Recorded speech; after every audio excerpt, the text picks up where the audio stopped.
scheme, NSFAS has paid 1.3 billion rand to 26 public universities. This is a figure that has been set aside to advance payment for registration fees for students from disadvantaged backgrounds so that they can be admitted to further their studies. We seek clarity on this and other issues in relation to NSFAS, and we joined in the studios in Johannesburg by NSFAS Spokesperson Kagiso Mamabolo. Mamabolo, welcome to Morning Live. Now, give us an understanding on this 1.3 billion rand that's been paid to universities. Are we looking at your normal universities plus University of Technologies, your former technicons? Yes, that's correct. In South Africa, we have 26 universities all in total and 50 TVET colleges. So this money, 1.3 billion, will only go to universities. And we do this simply because we know that for universities to run, they require some kind of cash. So that they can enroll our students. So we don't want our students to get to universities and have to be forced to pay registration fees. So this is just to advance the universities with the cash flow. All right, and I think the main question here is, do you go back to monitor the allocation by universities? Because I do know that previously that universities would be taking care of allocations on their own. Is NSFAS part and parcel of the allocation process? Yes, the allocation process is now centralized, so NSFAS will then even evaluate, rank the students and even award them bursaries. So universities are no longer involved in the selection process of NSFAS funded students, which means that the monitoring and the evaluation is much more easier and is centralized at the NSFAS offices. All right, so everything comes from the head office. That's correct. The universities and theirs is just to give you the names of the beneficiaries. Yes. All right. But then it's also said that this payment equates to at least 15% of the total and final budget that each institution may get for enrolling the students.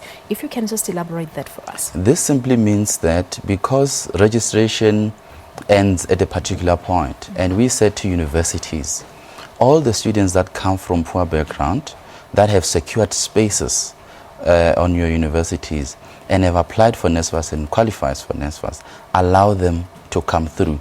And this government's commitment to say poor students must be allowed to enter higher education. So meaning that the figures of first entering students might change at the end of registration, meaning that the figure that we advanced as a payment for upfront registration may change as well. So the 1.3 billion is just to cushion the universities at the moment. Also given the fact that that students would normally change their minds. So a student who's admitted at Univen may decide the next day to go to VETS.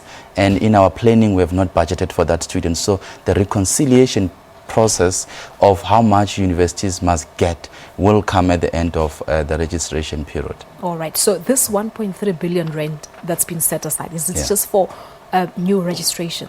Yes. What happens to your retaining students, those that were funded by NSFAS last year maybe? Our returning students need to know that if they were funded by NSFAS in 2016, they just need to go to university and they will be allowed to register as well without paying registration. Okay, so that will happen automatically. Yes, but they don't have to reapply like we used to during our times. You'd have to apply every year for NSFAS. Those days are now gone. All right. So the message we are saying to them is that you have to meet a certain criteria if you are a returning student. You need to have acknowledged the financial assistance of 2016, meaning you have signed an agreement form. If you have not done that, the university won't allow you to register. So you have to first sign that form. The second part is that you need to have passed at least 50% of your enrolled module for 2016. So the frustration in the sector at the moment, it could be those students whose results were deferred to, exams were referred to January, who wouldn't know whether they are funded or not because they still have to write exam and we need to evaluate whether they have passed or not. So what happens thereafter? Will they still be given an opportunity perhaps if they do well in their supplementary? Yes, they will be given an opportunity, and we do hope and we trust that our universities will work with us on this one because we heavily rely on the data which they give us. Yeah.